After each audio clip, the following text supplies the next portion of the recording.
Hello, everyone, and welcome to the Good Shepherd livestream.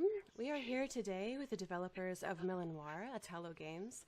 Milanoir is set to launch this Thursday on May 31st for PC, Xbox One, PS4, and Switch.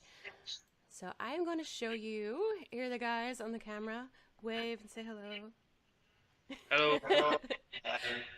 Always best to begin with introductions. So whoever wants to go first, if you don't mind introducing yourself and what you do at Italo Games. Yes, hi everyone. I am Gabriele Arnaboldi from Italo Games. I am the developer of the game. And I am Emanuele Tornusciolo, and I am the writer and the game designer of Milanoir. There you go. So first, for those who don't know or haven't been following, what is Milanoir? Just give a short description of it and possibly a little more about the narrative. Well, Milanoir is a bidimensional shooter in pixel art set in the city of Milan during the 70s, and it is inspired by Italian crime movies from that era, from the 70s. And those movies were quite violent movies, and directors like Tarantino took a lot from this kind of movies, and so we enjoyed making a game like this. So I have to say, you two seem rather younger to me. Were you watching these when they came out in the 70s? I'm going to guess no. So how did you get into the 70s vibe in these kind of movies? Well, I think because, no, we weren't born during the 70s. And I think that we met this genre because we both like movies, and we both like particular movies. So I think this is why. I don't remember precisely when I watched the first Italian crime movies from the 70s. I think it was 3 or 4 years ago. Okay. Not everyone knows these movies, also in Italy. So you have to really like movies and really like the movie scene to know this kind of movies. You have to love the cinema, let's say so. Got you. It's a bit different because it's almost like the stars and the characters in these types of movies are anti-heroes. They're not your typical good guy, quote unquote. A lot of them are, obviously crime is kind of the main theme, and it's a little bit unexpected who you're following there. So how does Milanoir follow this kind of idea in the story? Yeah, when we wrote the story, we wanted to make something really different from the typical kind of story that you have in video games.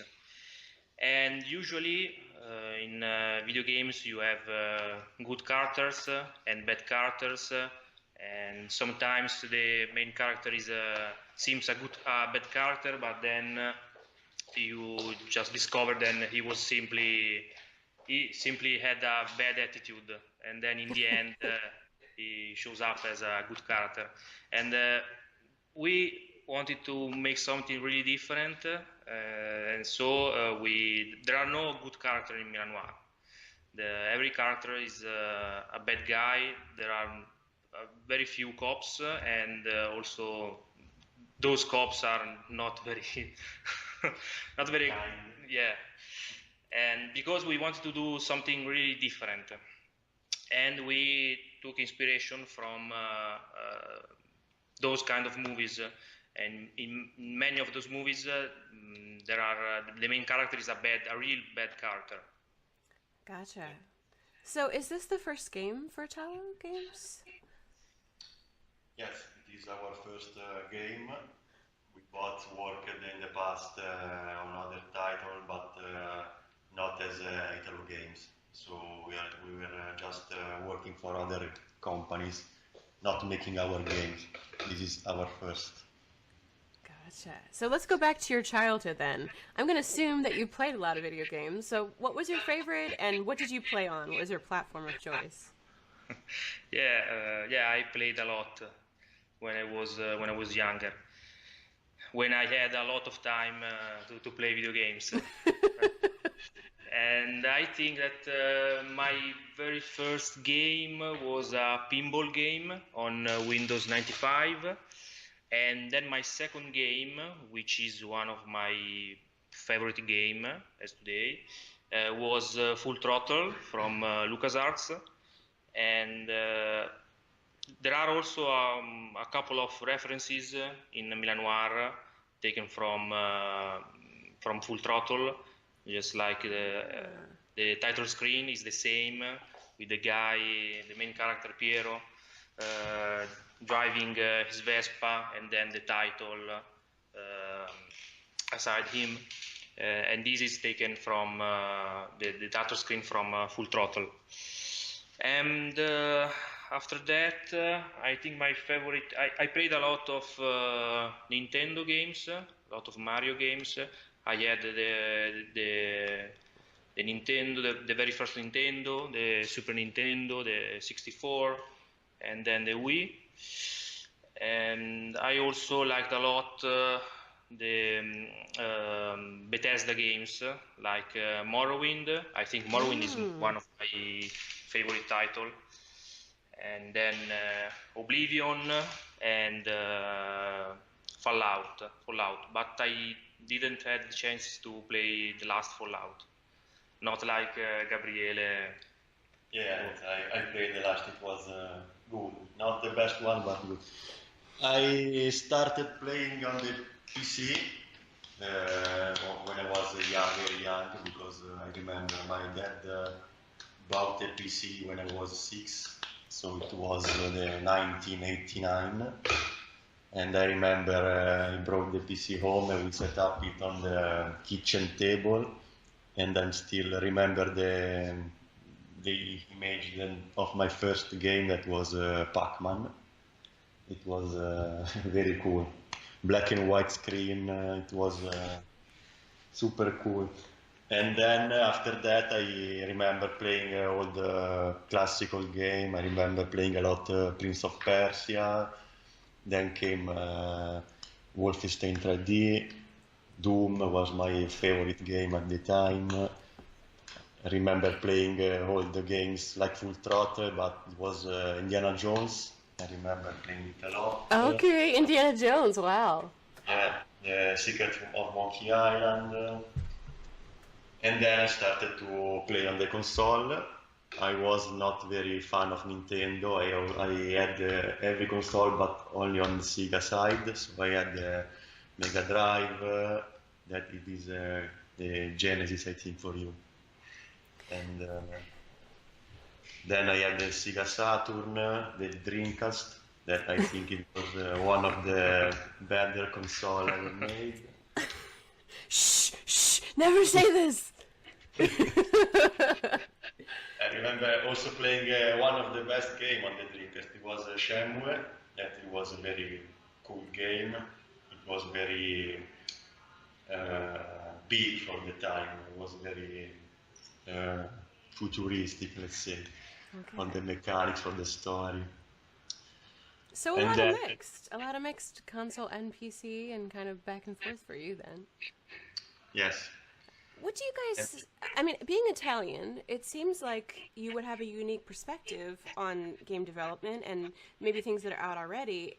I can't think of a lot of games that actually have a theme that involves, an Italian hero or an Italian anti-hero, other than people might say Mario, but I don't know how you feel about that. So can you think of any that inspired you that are kind of close to home, or is this something that you made because there's not enough out there that says, Italian? I think both, because since it is inspired by those movies were set in Milan mostly, or Milan, or maybe Rome, but always in Italy. And personally, I love the city of Milan, so we wanted to bring this love, let's say, in our game. And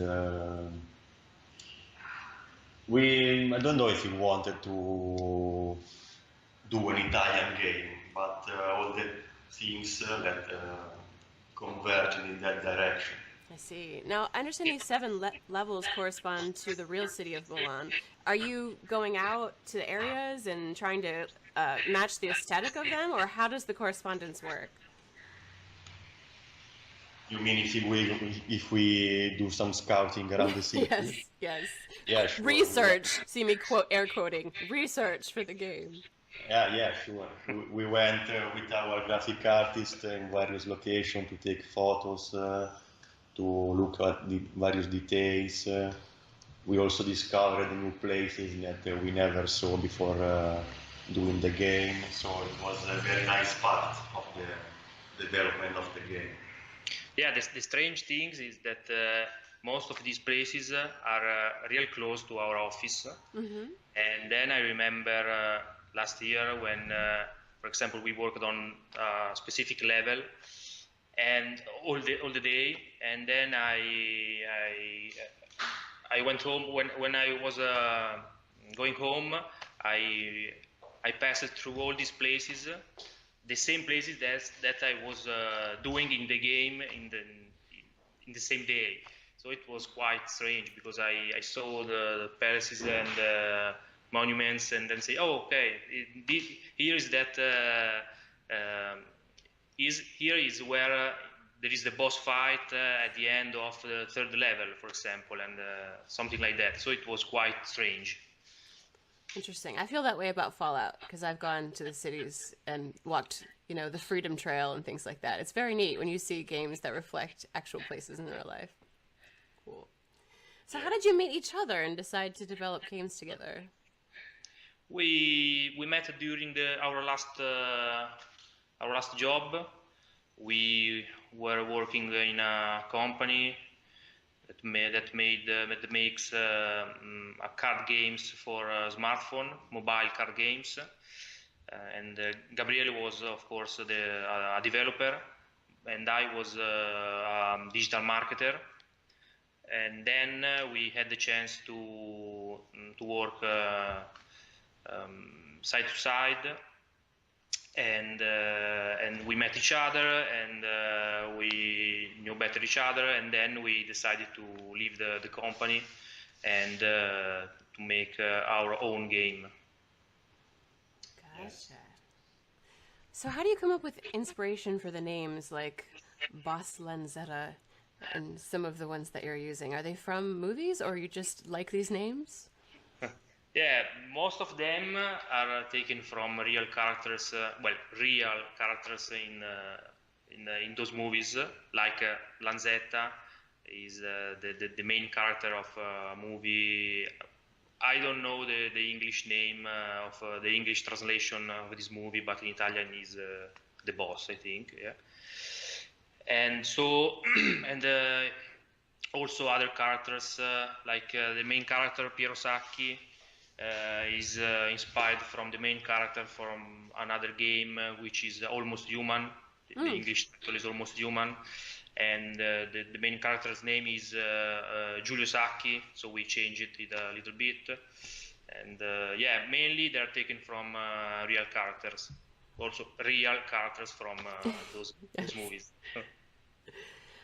So this game is not all about shooting guys in bathroom stalls. Things get serious, and it deals with some serious and adult things in prison, etc., despite maybe the more whimsical pixel style. So how would, I guess, the rating on the game and some of the language and things, it's an interesting contrast between the art style, which is kind of fun and, like I said, whimsical, versus the aggressive language in some ways and the seriousness of the story. Do you have thoughts on that? Yeah, it was a little, wouldn't say difficult, but a challenge to keep the team serious, because if you think about pixel art, mostly you think about less serious game, maybe more cartoonish, more simple, more. So we wanted to keep it a little dark, but in fact the colors are not bright, are a little dark, and I think not we, but the graphic artist did a great job in keeping the seriousness in this kind of the drawing he made. And also a lot of people, when they play the game, noticed that this thing that the game was an adult game and a serious game, a violent game, but with a style that is not, let's say, it's not the style for this kind of game. And I think it was a nice thing. Yeah, there is no daylight in the game. All the game is set during nighttime. Yes. So every level is quite dark because there is only artificial illumination. It makes it interesting when you're shooting and explosions and things like that. It's a lot more impactful to see, that kind of contrast between the noir part and the, those explosions and things. No, it's beautiful, I think. Thank you. So how do you feel about all the really cool things that influencers have been doing with your game? I don't know if you've watched any of the videos, like Vidiots and some of the others. Someone even cosplayed and dressed up as Piero and acted out like whole scenes in the game. Have you watched any of these? Do you stalk yourself online, or do you stay away from all that right now until the game launches? No, I don't. So yeah, there are two guys that dressed up. Oh yeah, okay, yeah. We saw it. Yeah, sure. Yeah, it was quite strange to see people dressed like our characters, the characters that we made, but it was quite funny.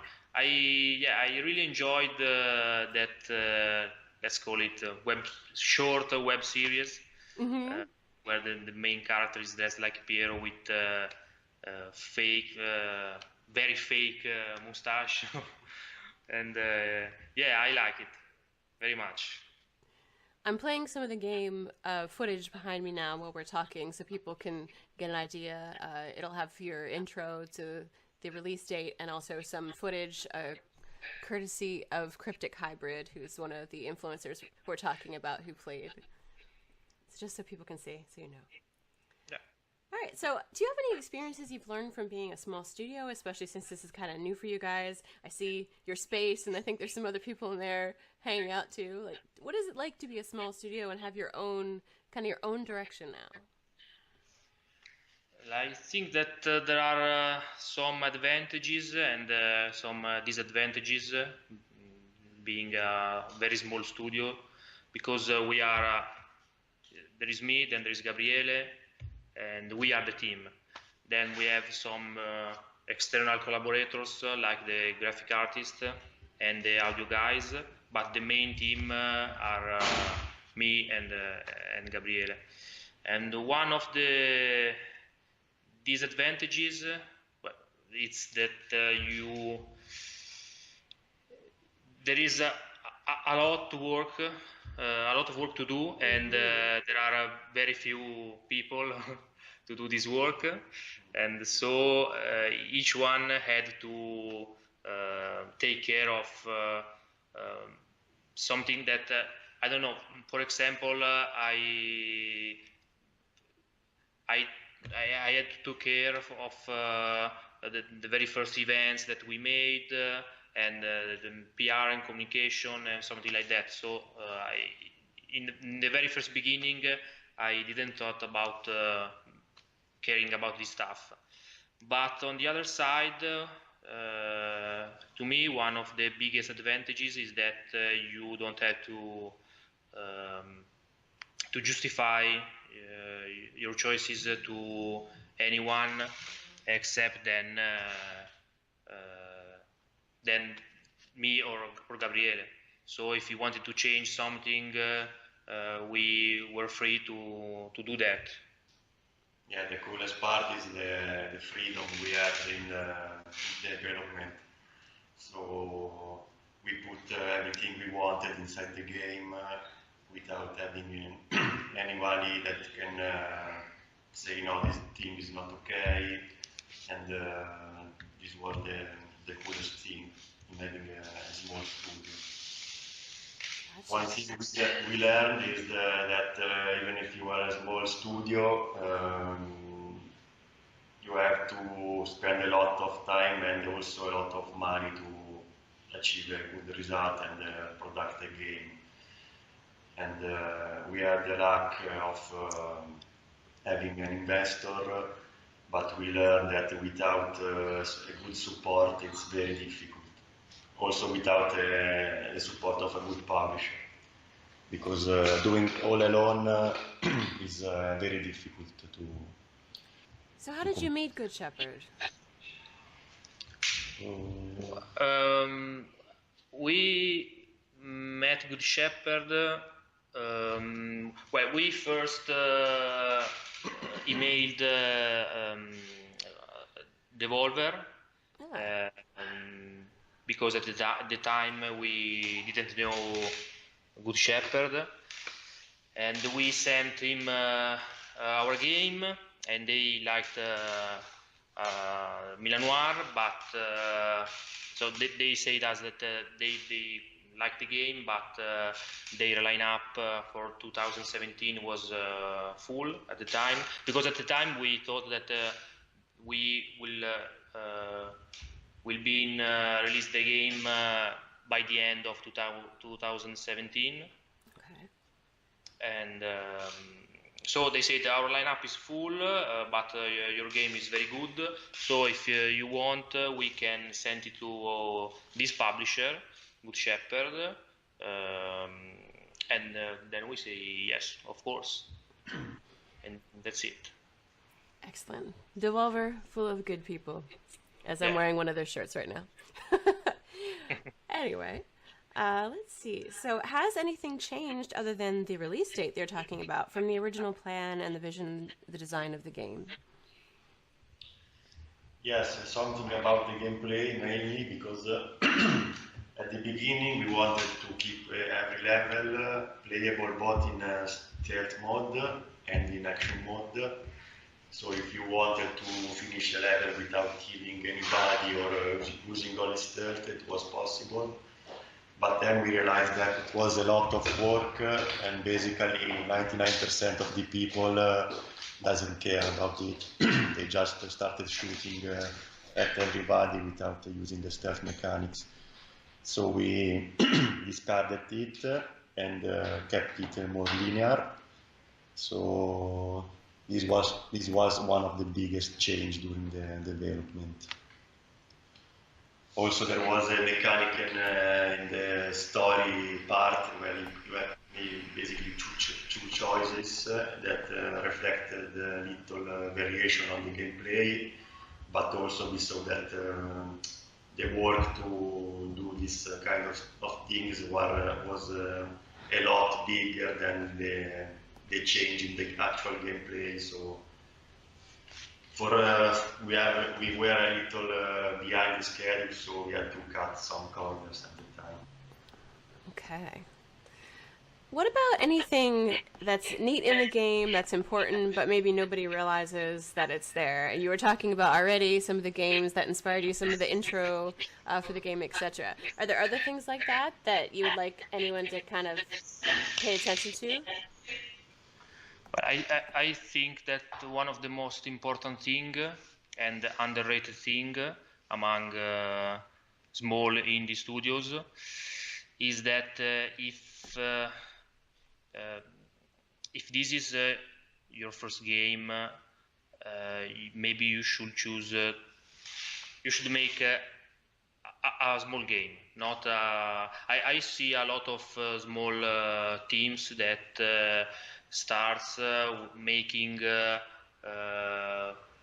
bigger 3D RPG or open world games, and most of the time those titles never sees the the ends. And so I think one of the most important thing is to choose the proper sides of the game you are going to make. Yes, realistic goals. Yeah. Well, you guys have been traveling a lot this year, or at least your game has. Milanoir has been all over the U.S., West Coast, East Coast. Do you guys like conventions, or do you find them distracting from where you want to get back into actual work on the game? No, I actually like them much because it is, first of all, you are not in the office, and that is just the start. Usually goes one way or the other. What? Sorry? It usually goes one way or the other. So you guys are the get back to work, stop going to conventions kind of guys. Gotcha. That's why we're here, to show your games. You can keep working. Yeah, and it is also a good chance to meet other developers, to see new places. We've been to Los Angeles last year, and it was the first time in there, and it was a wonderful experience. So I like the convention. Me too. Yeah. Very good. So, anything else you'd like to share with people on perhaps where they could get your game coming out May 31st, which is this Thursday? So people could find it on Steam, and where else would you like them to know about this before it launches? Anything else? You can find it at GOG, I believe, on Steam, Xbox One, PS4. Anything else you want to share? And the Switch, of course. And the Switch, of course. Yes. Excellent. So everyone should wish list it now before it comes out. All right. Well, I think we're wrapping up. If there's any questions from the chat, I'm going to give it a second to see if anyone would like to ask anything. I think we only have a couple people. Otherwise, we will wrap up and let you guys get back to your day in the evening. Chat, do you want to ask anything?